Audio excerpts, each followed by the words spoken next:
Nights always made the house feel lonelier. She lay in bed, eyes fixed on the ceiling, the faint ticking of the clock the only sound. Her husband was away again, another work trip. More meetings. He still called now and then, but his voice was distant, distracted. Their conversations had shrunk down to the essentials. Did you eat? How are the kids? I'll be home soon. But soon kept stretching. Weeks turned into months. She shifted under the covers, the ache of isolation weighing heavily on her. This wasn't the marriage she had imagined. Once, they shared laughter, conversations that ran late into the night. Now the bed felt far too big, the silence unbearably loud. She missed being held, being seen. Her son had always been perceptive, too much so. At 16, he was taller than she was, with the same piercing eyes as his father. He picked up on the little things, the way she checked her phone and sighed, the way she stood by the window as if waiting for someone who never came. He noticed the sadness behind her tired smiles. Where he once admired his father, resentment had crept in. How could a man walk away from someone so kind, so loyal? His mother deserved affection, care, attention.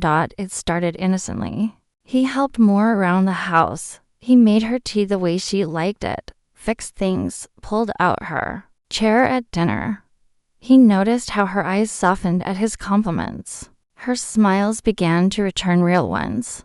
He felt needed. It filled something in him.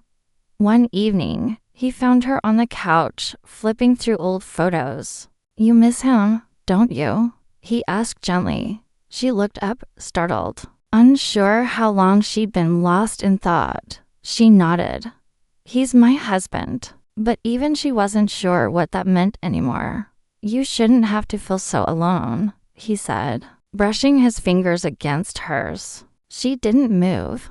For the first time in a long time, she felt seen. After that, he watched her more closely, the way she clung to his father's things, the way she stared at herself in the mirror like she was trying to remember who she used to be. Something shifted in him. It wasn't just concern anymore. It was something deeper. He wanted to take up the space his father had left behind. He began to imitate his father, wearing his cologne, mimicking his voice, his walk. He'd place a gentle hand on her back, open doors, sit a little too close. She noticed. She lingered, longer in conversation, blinked a little more slowly, hesitated when he spoke as if she were listening to someone who was both familiar and unfamiliar. At dinner one night, the candlelight played across his face. She looked at him and quickly looked away, unsettled. But she didn't say anything. And neither did he. The night he slipped into her room, it felt like something inevitable. The house was quiet, lights dimmed. Her door was open just a crack. The scent of cologne drifted in his cologne. It wrapped around her like a memory. She didn't look up as the mattress shifted under another weight. She wanted to believe it was her husband. She needed to. She let herself believe it.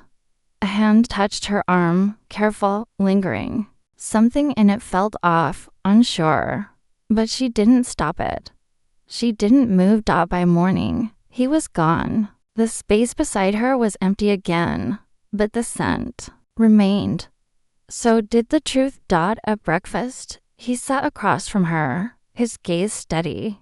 Neither of them said a word, but they both knew. The days after that felt heavier. She kept trying to convince herself it had just been a moment of confusion, a lapse. But it hadn't been. He had known exactly what he was doing.